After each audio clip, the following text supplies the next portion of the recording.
So the rest of the book is extras, and the extras are written like interviews or articles you would read in a magazine or you would see on a post. But yes, they're very much written like that. So the first extra is actually the male lead's point of view of the entire story. And it's written like a letter to the guitarist, his friend, and it's basically him telling how he fell in love with the main character, how he figured the main character was in love with him, but he realizes the main character hasn't realized his own feelings for the male lead. And the male lead at this point hasn't realized he's fallen in love with the main character. He just knows the main character's in love with him, but hasn't realized it himself. And it's so hilarious because he's so obviously already in love with the main character, but he keeps denying it until he can't deny it anymore, and he realizes he's in love with the main character. Another thing we find out is that when he was dying, he outright states that if anyone was going to take his place in the band, it would be the main character, because he thinks the main character is the only person who is equal to him. And I really love that. He thinks the main character is literally his equal, and I love it. I love it so much. Another thing we find out is the reason why he helped the ballerina was because he was jealous. He was full-on jealous of hers and the main character's relationship. He feared that those two were going to get together, so he meddled. He was good to her, nice to her, and was helping her. All this time was because he wanted them to not fall in love with each other. He didn't want anything happening between each other. I am not kidding. And the person who points it out to him is Diva. He's like talking to her, having conversations with her, and at first she's thinking he's falling in love with the ballerina until he's like, no, and then she realizes he's in love with the main character, and that's when he realizes he himself is in love with the main character. I thought that was hilarious. Diva had to literally tell him, hey, dude, you're in love with the main character. Are you an idiot? You are, aren't you? So yes, this was just a fun extra to read.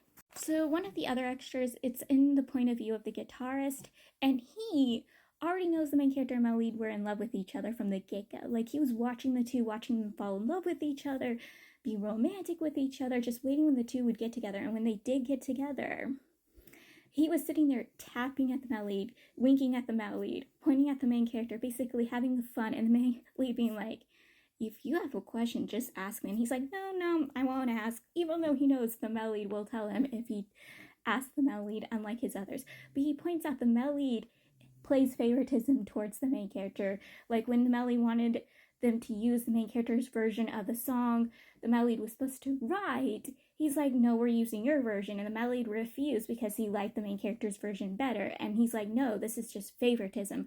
I will agree as long as you state this is favoritism. And the male lead wanted to refuse, but finally had to give up and agree that yes, it's favoritism. He's totally favored to the main character. And like, the guitarist knows, because he treats the main character different how he treats his bandmates. He treats the main character different than how he treats his fans. He treats the main character different from his ex-girlfriends. It's so obvious. The male lead loves the main character, and he puts the main character up on a pedestal. It's so sweet. So one of the first interviews, like I said, this extras are mostly written in interviews and articles ways, but it's basically Arthur interviewing Lotus. And most of the time the questions are exactly the same and ranging on literally inappropriate, to the point the band was getting super frustrated because, again, they're being asked the same question over and over again, just in a different variation. And like I said, they're very inappropriate some of the time. And so they're getting upset. And they're like, can we skip this question? We already answered this question. Can we get done of it? And like, yes, it was hilarious to read. But I also was getting really upset and frustrated for them too, because honestly, it gets tiring to read the same question and the same answers be told over and over again. Like, can we go on, please? Can we finish? Like, at this point, I was like speed reading the interview.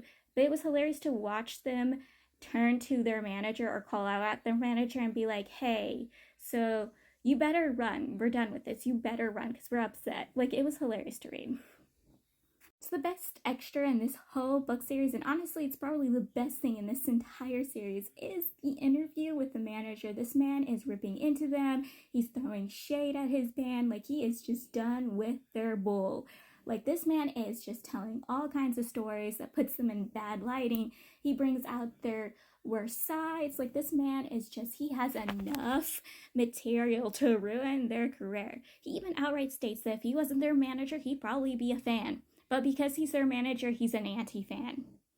Like, this dude is just tired of them, and I love it for him. Like, this man deserves better. Like, yes, he has a all-time famous band, but honestly, knowing how the Melly behaves, I feel so bad for him. And again, the guitarist, every time there's that tiny issue, the guitarist throws a little hissy fit and causes issues in the band.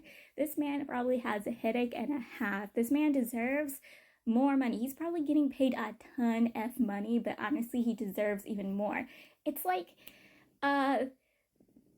Waning Moon from Heaven's Official Blessing. You know, the Mel Lead's assistant. That dude deserves a better raise than what he has. And the same with the manager in this. This dude deserves better money. So the Mel Lead pays for the main character's procedure. The main character goes through it. He's able to continue working, and the music inspiration, he actually forms his own band called Wishlist. He gets 3 members of his bands. His songs he written before he joined the band that was pretty popular and well known is part of his band's music. And like he writes another song about the Mel Lead, and the Mel Lead actually goes on stage to perform with them. Now he is covered, no one can actually tell it's him, but people are like, oh, that looks and seems to be the Mel Lead. But it's not. Like, people were just swooning at it. Like, they realized it was the Mel Lead, but they can't prove it was the Mel Lead. But they figure the dude that played the role of the character in the main character's new song about the Mel Lead is the Mel Lead. It is a mess. But I am so happy the main character was able to make his dream come true. I really love that. I did kind of wish that he stayed deaf. I guess he is. I'm not sure. I'm not really sure if he's still deaf or the procedure cured the main character's deafness or the main character stayed deaf or it cured just...